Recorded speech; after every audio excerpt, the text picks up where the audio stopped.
Hi, I'm Mark Bazinski from Clean Data. Saying hello today from my office here in Portland, Oregon. I just looked it up. The amount of spending that we're doing collectively around the world, and when I say we, I mean corporations, nonprofits, universities, what have you, that collective group, what are we spending on analytics? It's in excess of 40 billion right now, according to a study I found published by an outfit called Precedence Research.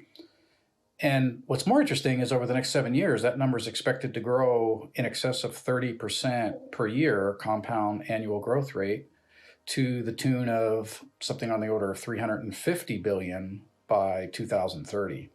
So clearly, collectively, we are all in on spending money on analytics.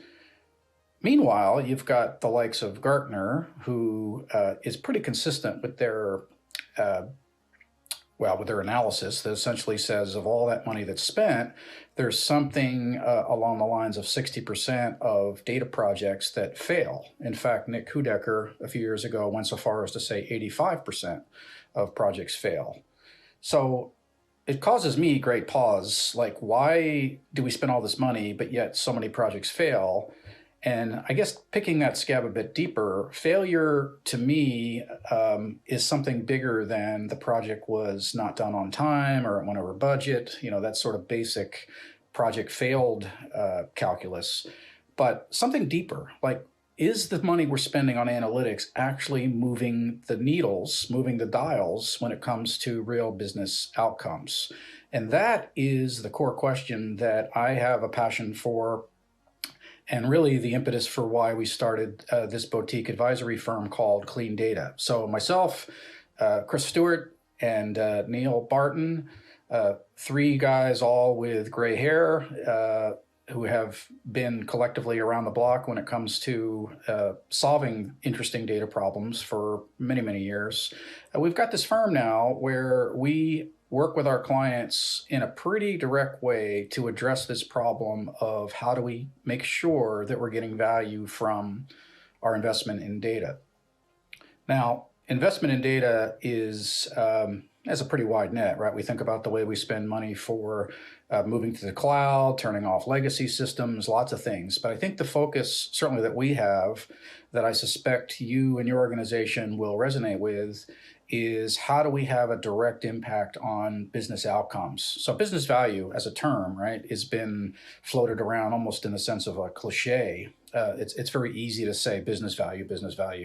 But at the end of the day, what is business value? And for us, it's a specific, actionable, unambiguous outcome in the business. So are we doing a better job of targeting new clients?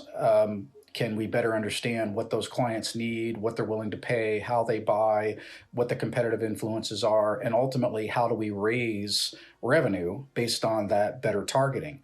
Can we upsell our customers based on understanding from data the way that patterns develop in correlating one product to another, whether it be in a particular geography, in a particular cohort of the kind of customers that kind of hang together around behavior, size, what have you?